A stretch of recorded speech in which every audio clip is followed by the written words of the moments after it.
Thanks for joining us today for Master Coaches and Weekly Buzz and our Buzz Reaction. I'm Ruth Nelson, joined by Hall of Famers Mick Haley, Bob Bertucci, and Brian Gimolero, bringing you the most current issues and trends in volleyball. Our weekly news show has leaders in our sport provide their perspective on the questions that are asked, along with a discussion on topics that are current and ones that are affecting all of us. Our news flash. NCAA Division III women's volleyball rounds begin this weekend with championships slated for November 18th through the 20th at St. Francis Fieldhouse in St. Louis, Missouri. 64 teams with 44 automatic bids. AVCA Coaches Poll has Johns Hopkins as #1 seed and Trinity of Texas as #2. We'll have more updates next week after this weekend's first rounds of play. Follow daily schedule at ncaa.org. Open Doors NIL reports through September 30th, there was the top sports with total NIL compensation: #1, football; #2, men's basketball; and #3, women's volleyball. Total NIL activities by sport: #1, football; #2, women's volleyball; and 3, men's basketball. Posting content on social media still heads the list for total compensation and total activities. Now listen to this. Top 50 big time earners of NIL, 10 are women, and top 50 NIL most activities, 28 are women, as of stated by opendoors.com. Want to listen to NIL interviews from around the country? Jump over to businessofcollegesports.com, where Kathy and Christy Dosh provide you everything you ever wanted to know about NIL. Do you know a volleyball player that has an NIL deal? Please have them message us, as we'd like to share their story. Register today for the 2021 convention in Columbus, Ohio, December 15th through the 18th, by jumping over to AVCA Convention.org. That's American Volleyball Coaches Association. Over the past month, we have had guests that are part of League One volleyball buyout of specific junior clubs, an introduction to three-step sports, who purchase clubs and events and handles all the back-end elements that coaches would rather not spend time on. We learned from JVA that they continue to provide educational materials and webinars for their members and conduct high-profile tournaments for JVA members, AAU members, and USA Volleyball members. Most recently, we covered the landscape of junior boys volleyball and how many teams are moving to participate in the 2022 AAU Championships. Today, we have the AAU Vice President and National Chairperson, along with the AAU Sports Development Director, as our guests. We will get into some serious conversations so all of our viewers will better understand what AAU provides and why is it important for volleyball directors, facility owners, and coaches to consider the many AAU options when selecting their club competition schedules. So let's head right over to Austin, Texas, with four-time national championship coach Mick Haley, who will introduce our guest today. Mick? Man, Ruth, I'm worn out. That was, you might as well just said their names and we would just move on. That was pretty good. But I'm wondering, we're #3 and one, volleyball was #3 in one of your things and #2 in the other. Reminded me when I was at USC and we would always hold up the fight on sign and the Cal people would say, "You're #2, you're #2." So we need to get #1 in some of these things. Well, guys, sorry, I'm having some fun here, but we have two gentlemen today from the AAU, which is the Amateur Athletic Union. Our first guest is Joe Gura from the AAU, is the Vice President and National Chairman of our sport, meaning of volleyball. Welcome, Joe, and thanks for coming on the show. Well, thank you for having me. Our second guest is Joe Jablonski, a former top-level junior volleyball coach and trainer who has developed teams and clubs in Illinois, Texas, and Florida, and is now working with the AAU as the Director of Sports, which includes volleyball. Joe, thanks for coming back on. This is your second time. I'm surprised you ventured back. Well, thanks for inviting me again. I'm surprised you guys invited me back. Today, we want to learn more about the AAU and their leadership in volleyball. And Joe Gura, as national chairman for our sport, what are your responsibilities, and what do you oversee with the AAU? Well, the AAU has 700,000 members, and it has 41 different sports. So I'm second in command for overseeing all of those. But I also am the national chairman for volleyball, which has 179,000 athletes. That's our number one sport, and that's growing every day. So basically, that's what my resume is. So let me get that right.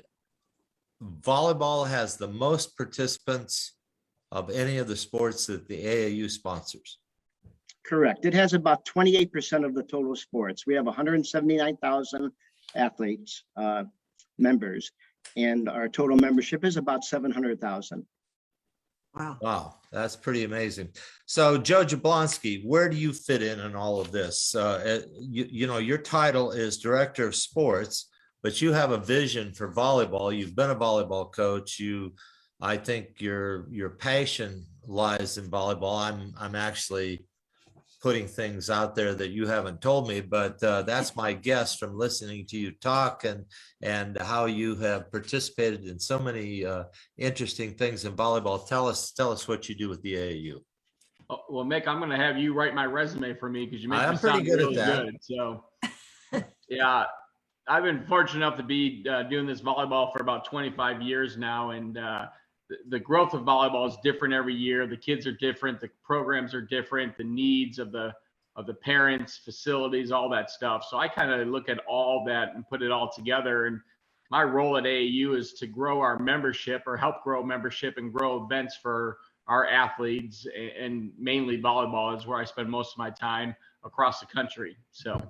Well, I may be cutting into one of the other panelists' questions here, but since you talk about growing volleyball, I understand there's a movement in Southern California with all of the boys volleyball that they have decided en masse to come to the AAU National Championship. Is the AAU National Championship the only event you run for volleyball, or do you do other events, and are the boys actually coming to your championship this year? Joe, do you want me to start with that? I will start. Yeah, go ahead. Yes, we're very excited with what's happening in boys AAU volleyball. It started a few years ago before COVID, where we hosted a boys national event in Anaheim, California. And once we hosted that, then there were various boys coaches and club owners from the West Coast that started to want to ask about, what is AAU volleyball and what can you guys do for us?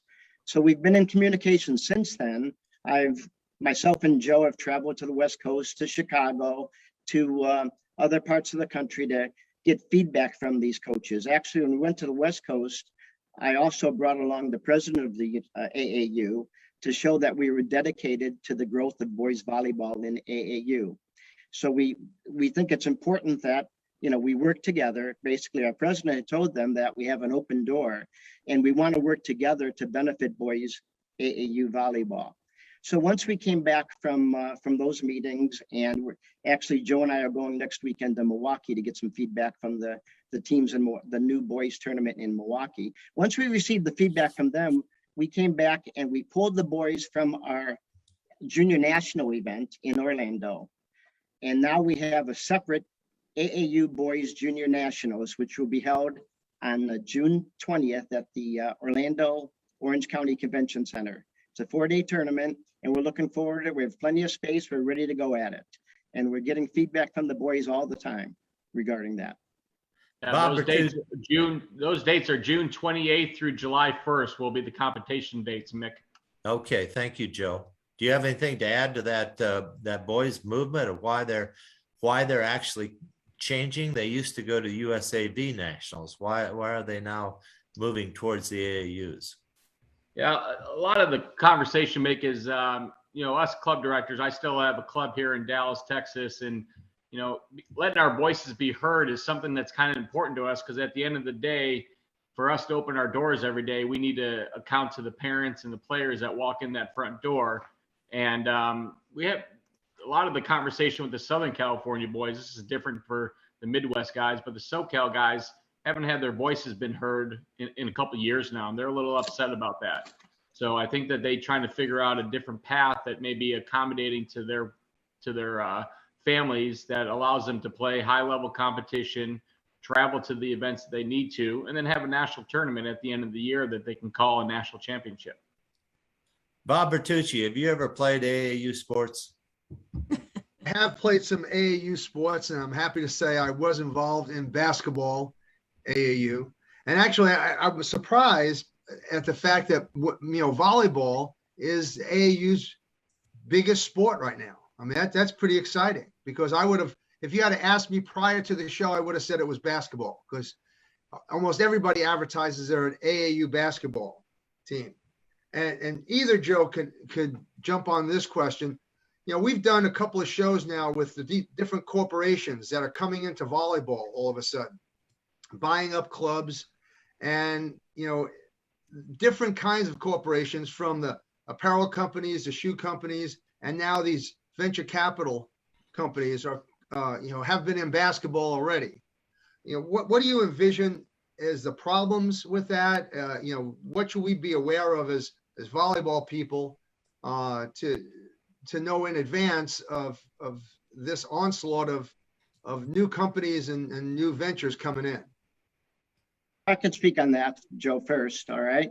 The big companies have come into boys and girls basketball, and there's need for us to be concerned down the road with it. But currently, most of our event operators are club owners and mom and pop operations.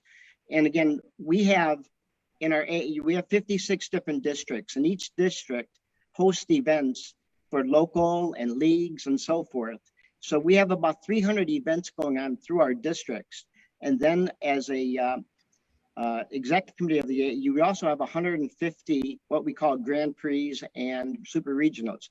So together we have about 400 to 500 licensed events throughout the country. So we're pretty well ready to go. So again, at this point in time, we're really not worried about the big corporations coming in and taking, because we're pretty set. And if you run a good program, and if you do what is best interest for the coaches and the kids and the clubs, your members will be loyal to you. And that's how I look at it. Joe, do you want to add to that? Yeah, I kind of piggyback off of Joe Gura. I think what we've done the last couple of years, especially in the sport of volleyball, is provide more events for our districts. Our districts have done a really good job of creating Grand Prix and Super Regionals, and some of them even have state tournaments and things like that allow our members to have events close to them where they don't have to get on a plane and travel across the country all the time. So the big companies that are coming in, and the venture capitals and things like that are purchasing some volleyball clubs. I've heard of some that have been purchased, and they're trying to purchase some events, but it hasn't come across our AAU table just yet at our national office. We've just kind of heard from the members that they've purchased. Some of the AAU clubs have been purchased, but they still will participate in the events that normally have been. Well, again, either Joe can answer this question, but like I was mentioned before, AAU basketball is real important for any entity, whether they're a corporation, whether a mom and pop type thing.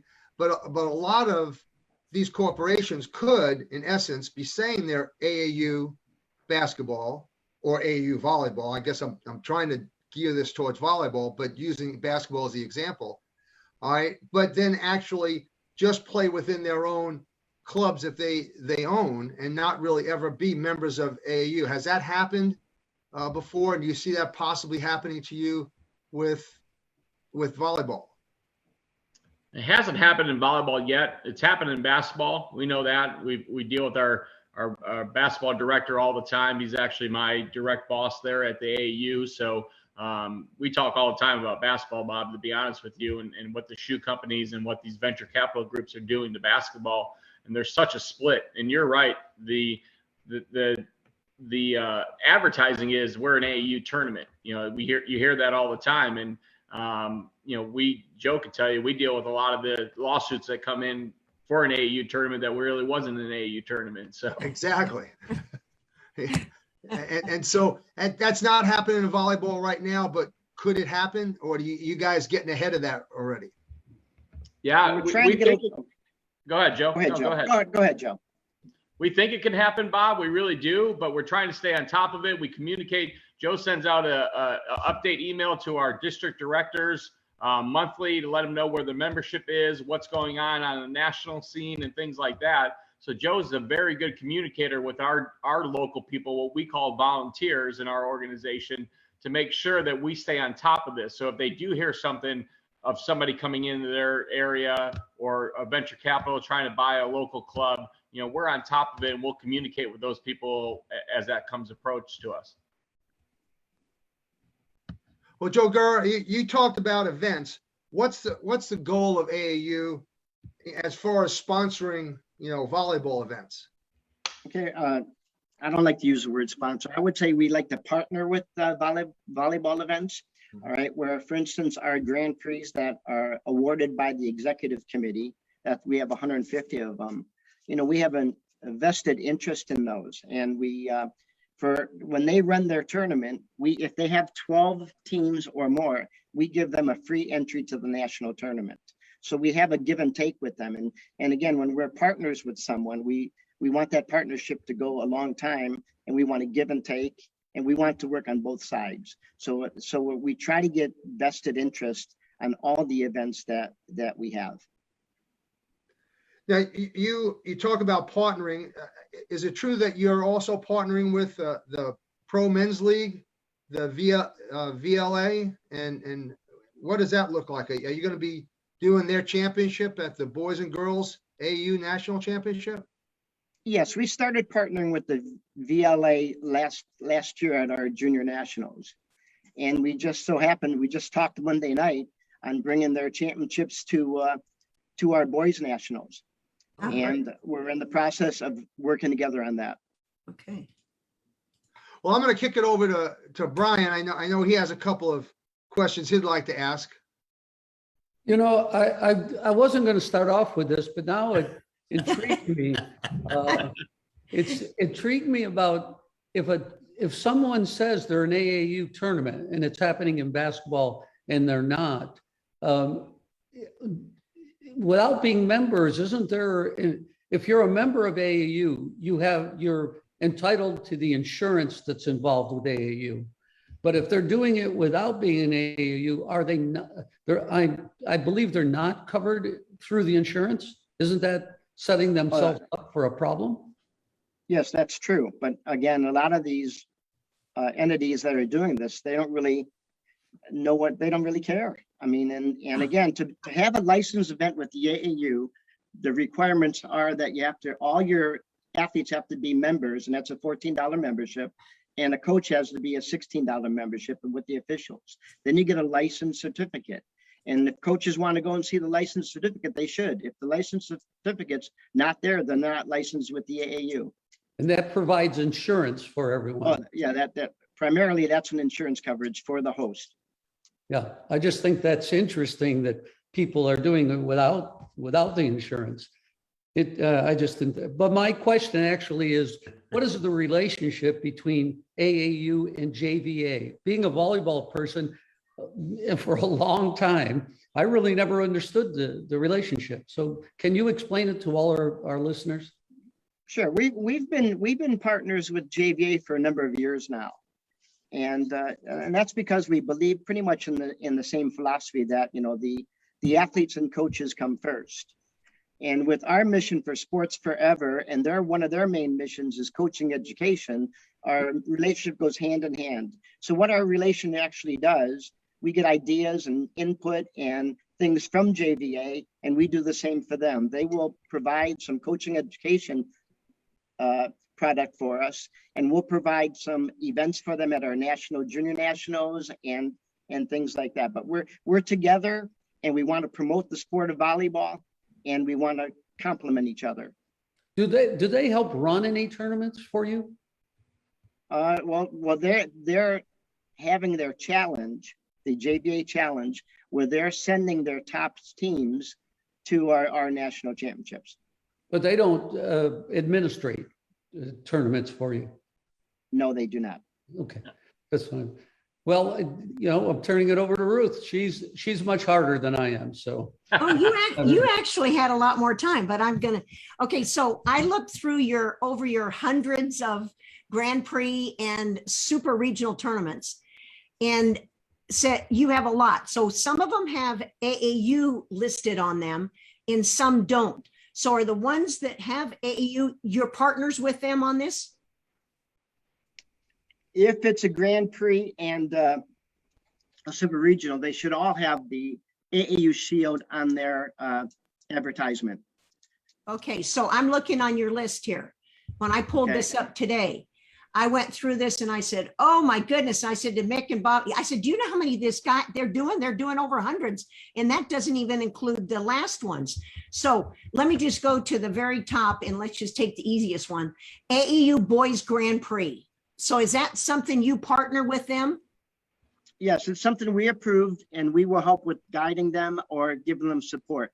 And if they do have more than 12 teams per division, we will offer them a free membership to the Boys Nationals. Okay. So that's what we do for that. Okay, so Third Coast Invitational 2021 in Milwaukee. That doesn't have AAU, but it is an AAU tournament. Is that correct? Yes.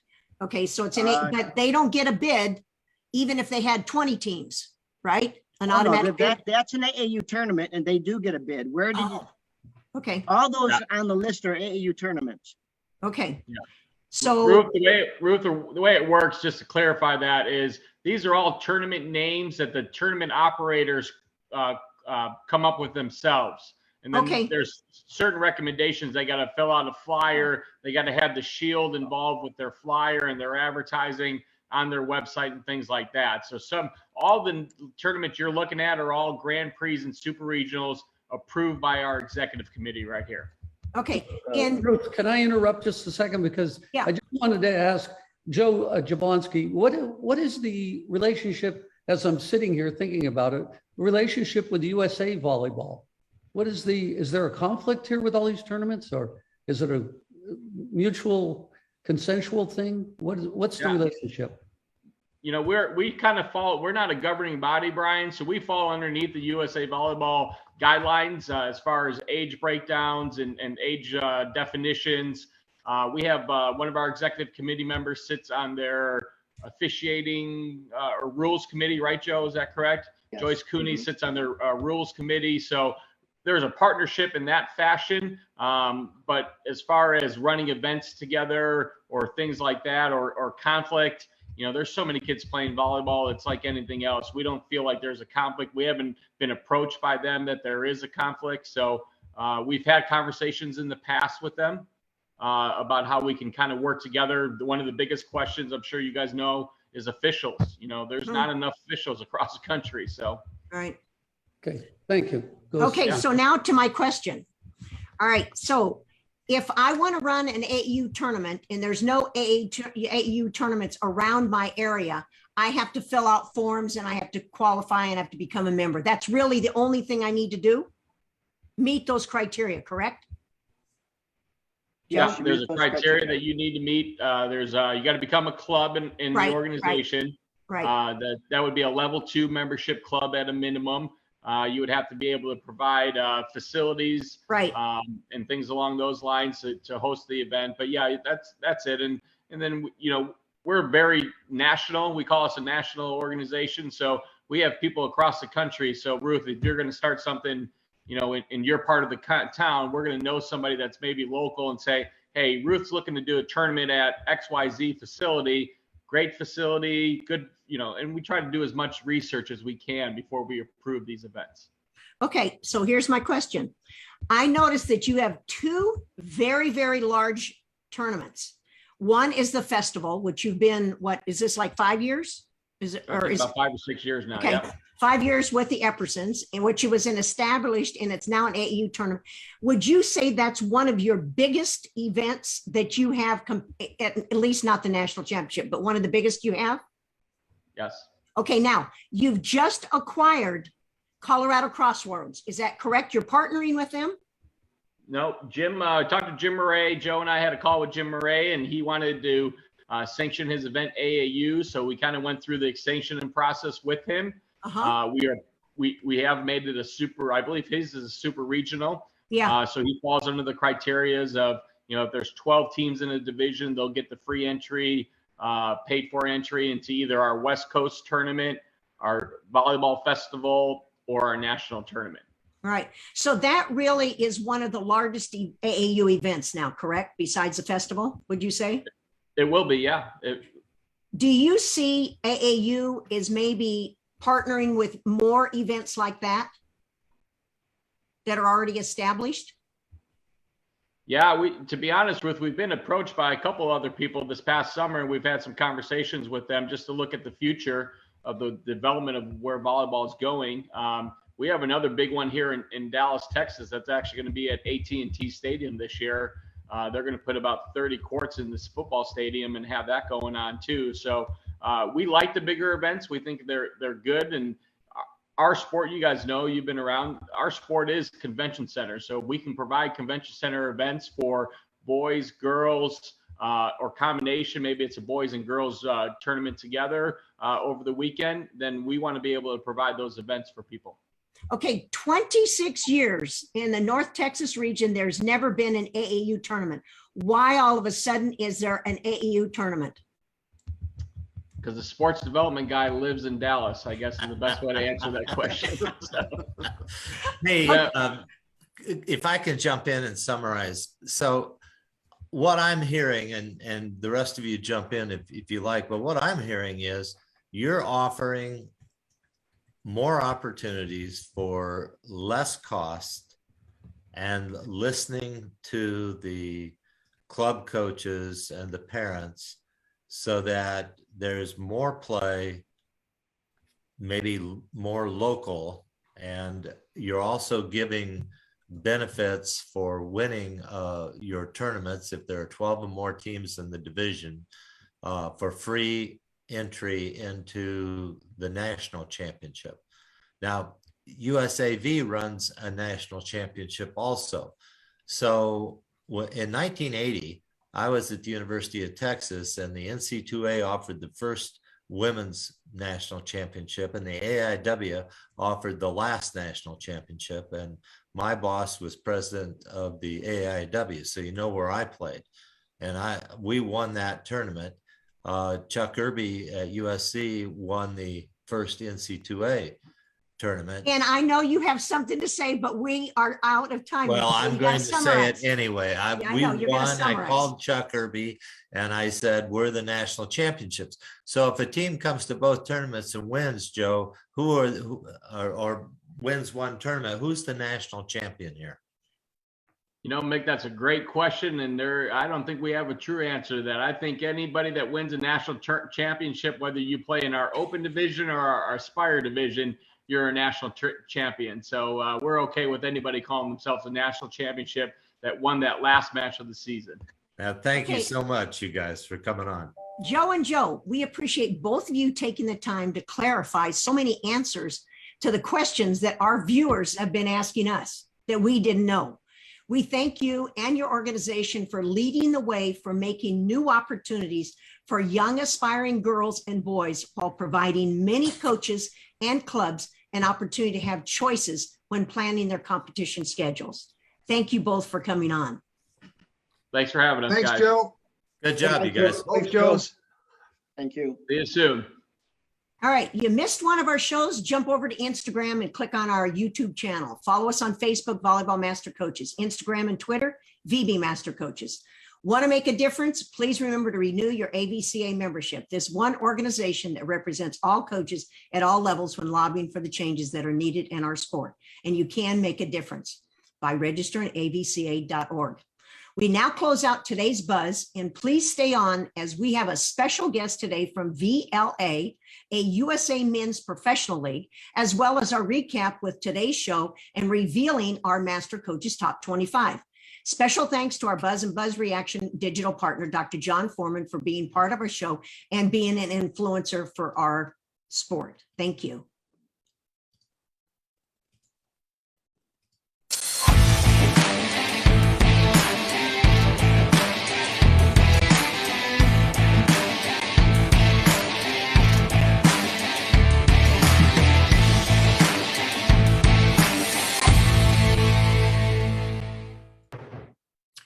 All right, so now for those joining us for the buzz reaction for the first time, today we have a special guest from VLA. Boy, I have to really slow that when I say that, Volleyball League of America, with us to explain what the VLA is and how they've been promoting our sport and creating an energy for those young boys wanting to play at the next level. Master Coaches will recap our show today after our discussion on VLA, and we'll end today's buzz reaction with Master Coaches Top 25 ranking. So Mick, let's introduce our special guest today. Be glad to do that. Our special guest today is Tim Falknor, and Tim is the Director of Player Relations for the VLA Pro League, and Men's Volleyball Pro League for sure, and also an outstanding player on the Chicago Iceman. And I think the Chicago Icemen are appropriately named after the weather they've been having the last few years. I think that's one of the best names for a team I've seen. But Tim, what is the VLA and how long have you guys been functioning here? Hi, everyone. First of all, thank you for having me on. Really excited to be here. So the VLA, technically, we've been in existence since the very beginning of 2020. It was February of 2020 where we announced that we were going to be a new league and our plans for the season that year. And as you could probably guess, we had to take a hard left turn as we went into COVID and that whole experience dealing with quarantine.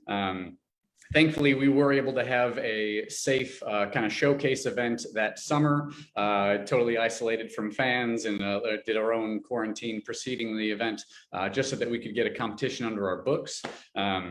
This past year in 2021, we were able to piece together a collective season as well, not really being able to implement the structure that we've been wanting to implement from the beginning. But now as we are going into 2022, we are very excited to be able to showcase and demonstrate the plans that we've had for a couple of years now for the Volleyball League of America. Wow. What names do you have in the league? Who might we know that plays in the league? And honestly, I'm sorry we haven't seen any of your matches, but I look back and I've seen that you've held at least one championship already. But what are the players? Are they foreign? Are they American players? Can you give us some names that we might recognize? And I'm sorry, I didn't know you were such a good setter. I've got my setter's card.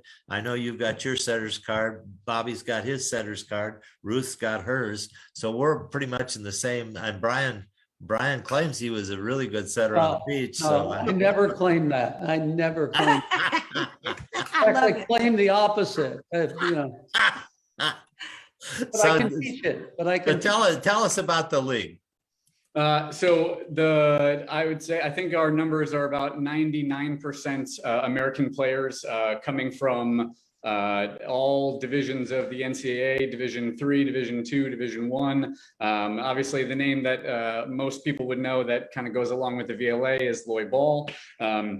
Initially, he has played a little bit, as he's kind of riding off into the sunset. But actually, his role has more been on the facilitating side and helping us get organized, and kind of establishing the league and helping with all of his connections and all of his hard work. We're very grateful to have him with us. What our rosters end up looking like are a lot of people who have played overseas, some that are currently playing overseas right now. One name that comes to mind who's also in the men's kind of national circuit would be Dave Wazorek, at least for the Iceman specifically, playing overseas in Turkey right now. Our focus has really been trying to develop a league for people to stay in the US.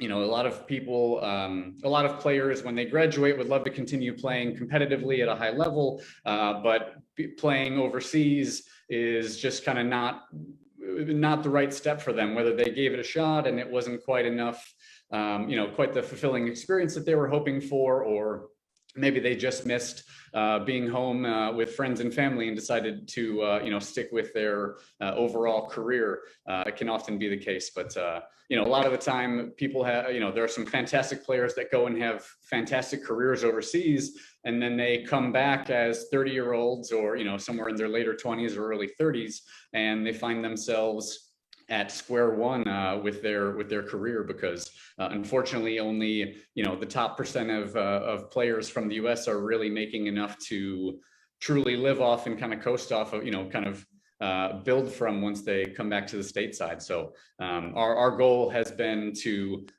create a sustainable league that doesn't depend on filling stadiums and filling theaters right off the bat, and growing a league where we'll really be able to support players, and whether it be their primary job in the future or just something right now where it's something that they do on the side and get a little help, like many of the pro leagues in Europe. I think there's a lot of room for growth, and we're really excited about the direction that the league is headed in. Bob Bertucci, would you be playing in this league if you weren't the age you are right now? If I wasn't 45 years old, I would be playing in this league right now. Hey, you know what? Tryouts for the Iceman are in the next couple of weeks. So let me get you the dates and the address, and then just let me know what if you're going to make it. Well, Tim, we just had the AAU people on talking about just AAU in general. Yep, and I had asked a question about the pro men's league, the VLA, and how they're partnering with you guys. Could you expand on that a little bit and tell our viewers a little bit what you have set up with the AAU? Yeah, sure. I think one of the greatest things about the VLA right now is that we are working and taking some real steps in becoming a bridge between all of the junior organizations that are doing such wonderful things for the volleyball community.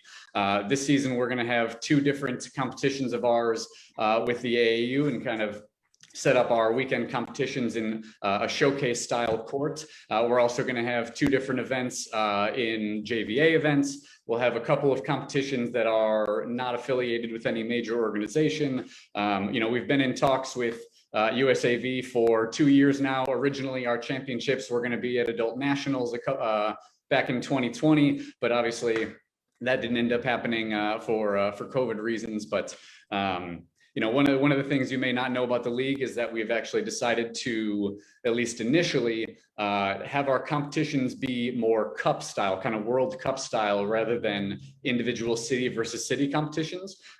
This gives us the ability to make the workload on the players, who all, for the most part, all have regular 9-to-5s, make it a lot more flexible for them to be able to compete. It is a lot more cost effective than trying to rent out, say in Chicago, the Allstate Arena, and then just kind of hoping that we're able to fill a stadium and depend on the money from that.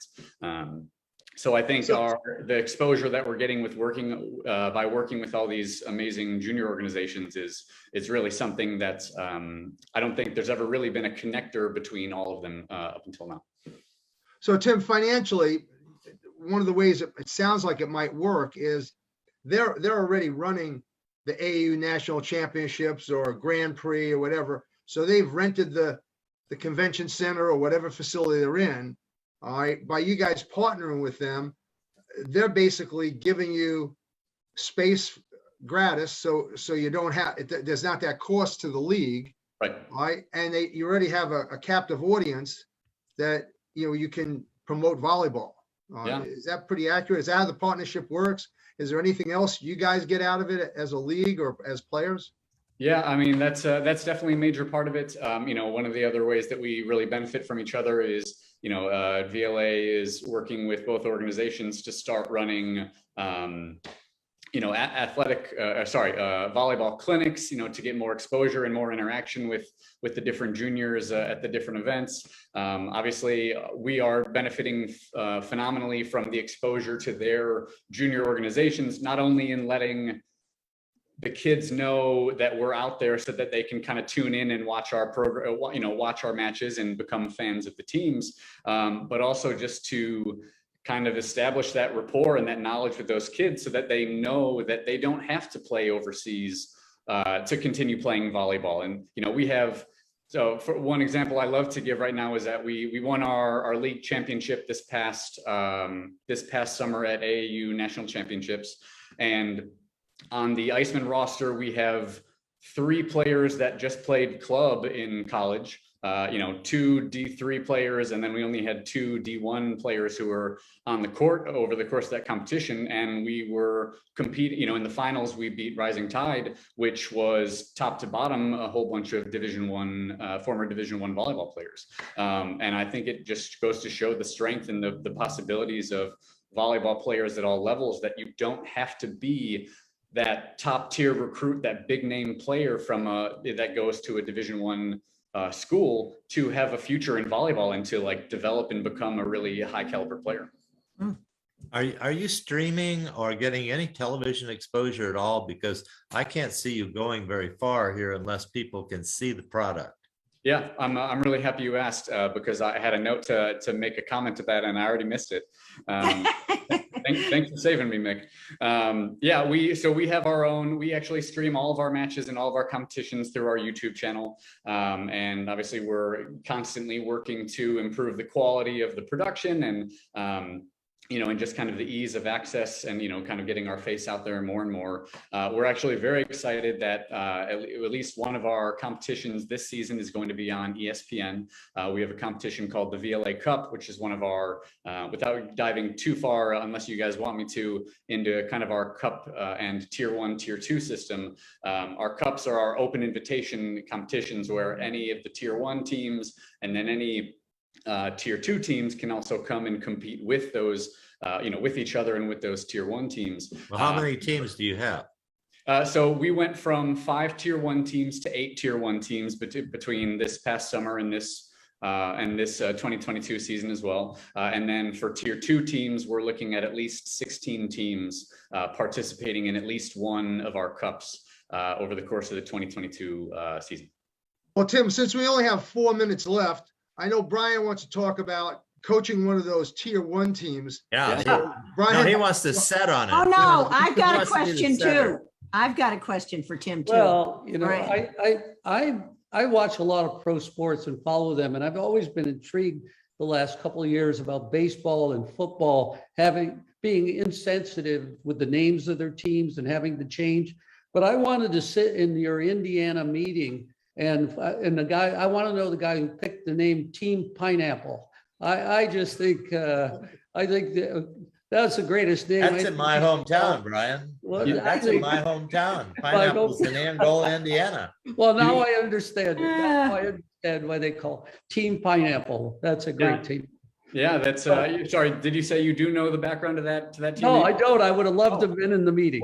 Let me give you the 30-second synopsis. So back in college when Loy was still playing for IPFW, I believe it was the semis for the national championship. He was setter dumping to the corner, going up and chucking that ball over the block. And whoever the announcer was says, "Man, that ball kid is chucking pineapples all over the place." And it ended up. Actually, that is a term in volleyball that we used to use for that. It was called pineapple to the corner. And because when you push it, your hand looks like, you got the shape and the pineapple coming up. And that's, he kind of owned that term and it's been a big part of his life ever since.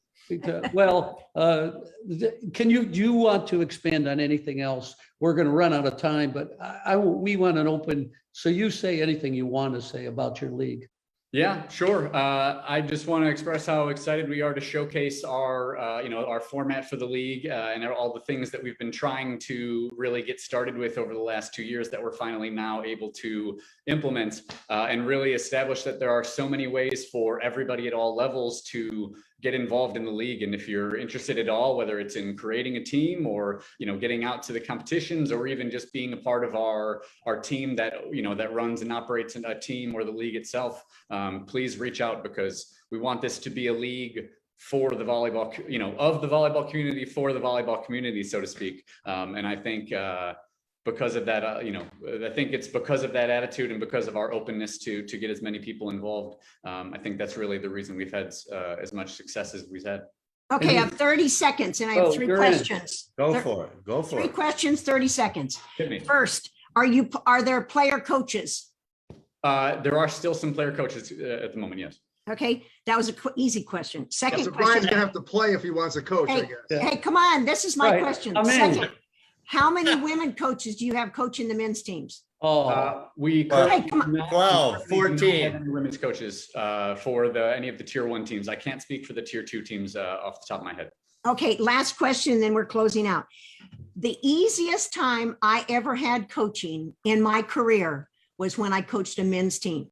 Mhm. It was the most fun, most challenging. And the best example would be is when you ask a girl, jump higher, they say, I am. When you ask a guy to jump higher, he says, I will. So thanks, Tim, for being part of the Buzz Reaction today. And we look forward to hearing more about your progress of your league and the championships in July at the AAUs. And I definitely will be watching YouTube now for you because you're a setter. Oh, thank you very much. Thank you so much for having me on. Thank And you, it looks like Tim. I need to Good give job. Brian the tryout dates and Ruth the competition dates so you can come be the coach for the Iceman. Okay, will do. Thanks, Tim. All right, Tim, great job. Thank you. Thank All you. right, so Master Coaches, let's begin our short recap from our show today. Well, I don't mind starting because I think the USAV is in trouble. I mean, I see the JVA doing their job in education. I see the AAU listening to the parents and the club people. They're charging a membership of $14. I mean, give me a break. Every kid in the country can afford $14 for a membership. And get Every- insurance. Yeah, and every coach in the country can afford to coach at $16. So that's a good thing. We didn't get the actual cost of playing in a tournament, but I was told before we did the show that it was considerably less. And the fact is they hold so many events that there are 100 to 120 teams that get entry fees for free because they've won their tournaments that offer those things. So why is this happening is what I want to ask. It seems like the USAV is just withdrawing from the volleyball world, and everybody else is jumping in with, I mean, the regional commissioners are the only thing that's keeping things alive for USAV, and they own their regions. AAU has what I think they said districts of 56 districts. That would be 20 or 30 more quote regions than USAV has divided the country up into. So you guys, what do you guys think about that? Am I right or am I wrong here? Well, forever, any organization that's a governing body is going to have some grievances. And how those grievances are handled is the key. And now there seems to be an alternative for USA Volleyball to go to AAUs. And right now they seem to be responsive. We have heard 2 weeks in a row now how USA is not responding to the needs of the clubs. So they're looking for other avenues. And so I agree with you. Competition is good. And I think that USA needs to be needs to listen better to the needs of the clubs. And maybe even a little more user friendly. Maybe, but that's what they're saying. That's what our guests are saying. Do we have any idea of the quality of events? If you measured the USAV championship and the AAU championship, is the quality of the event the same? Is the AAU up to the level of USAV, or does anybody have an opinion about that? Well, Mick, I just was at both of those events this year, and I got to tell you, they're both excellent events. I mean, they're both very well run by both organizations.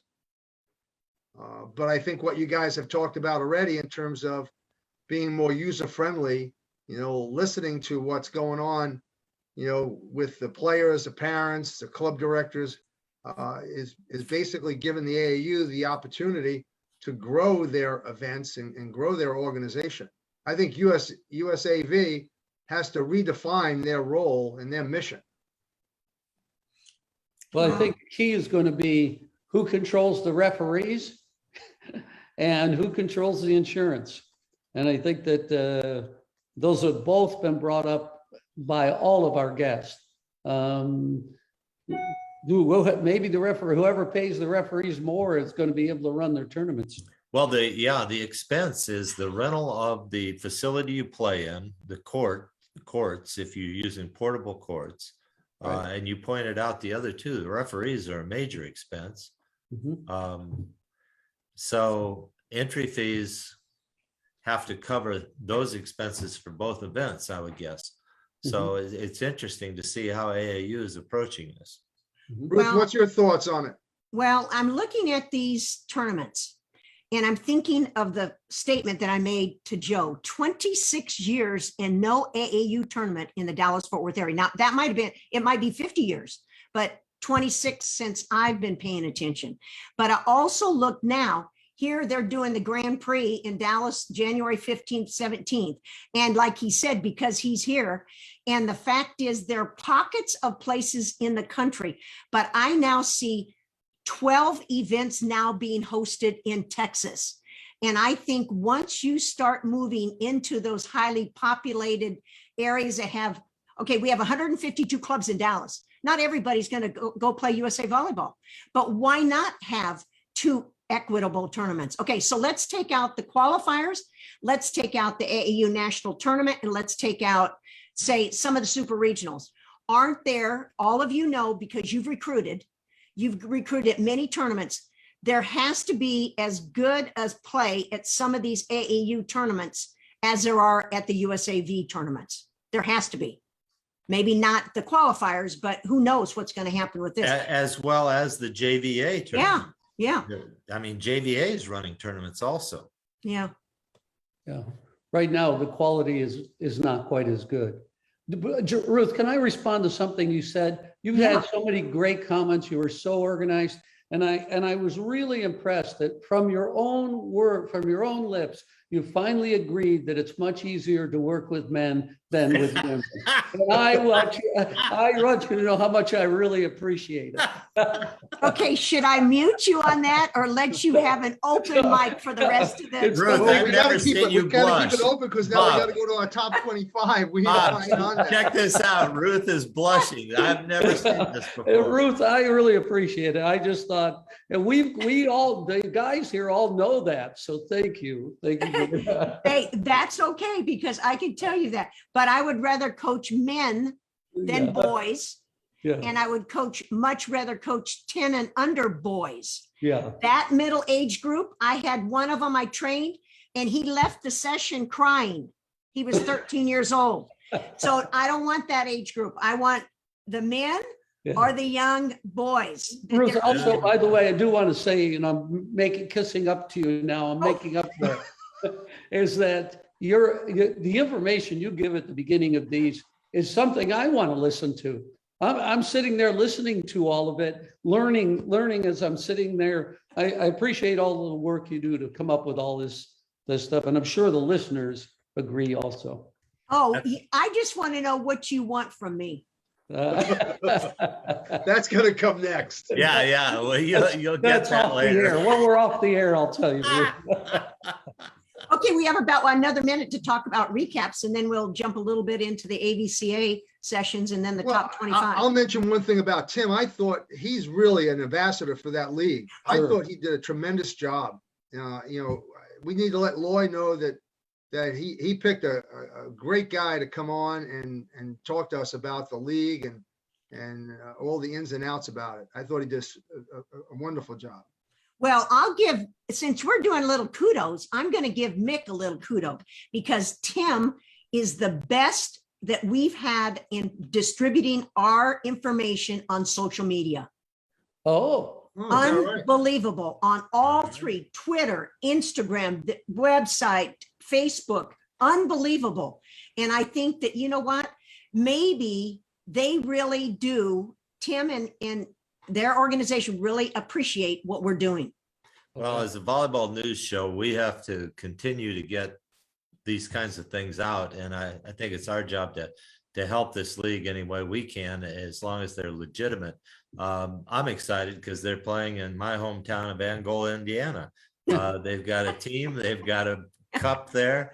Yeah. Yeah, maybe if they zoom around the fans, I'll see some of my old friends there. I don't know. Hey, maybe we need to come in and do a clinic with them. Yeah, there you go. That would be fun. Okay, so somebody, I'm going to say, Brian, why don't you can you recap just a session at the AVCA that we're going to be doing?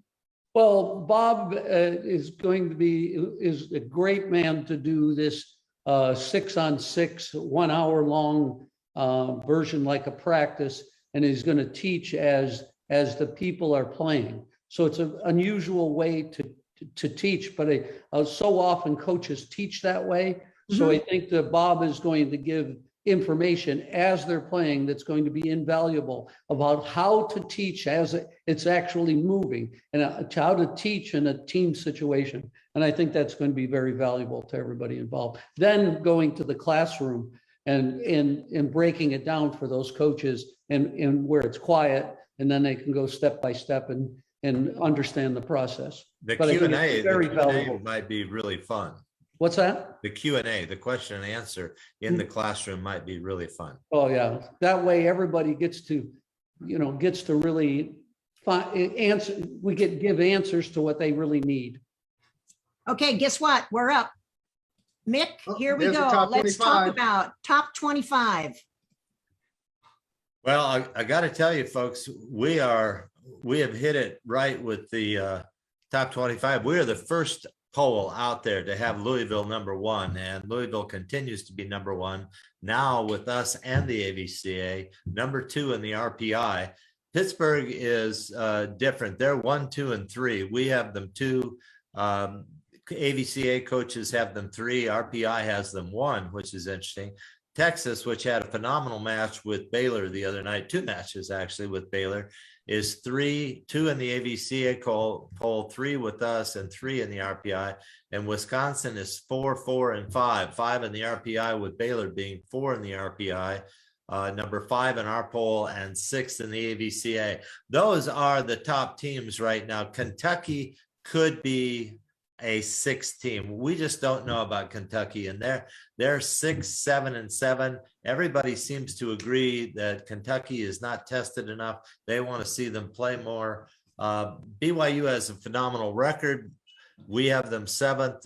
Coaches have them 5th, but the RPI has them 26th.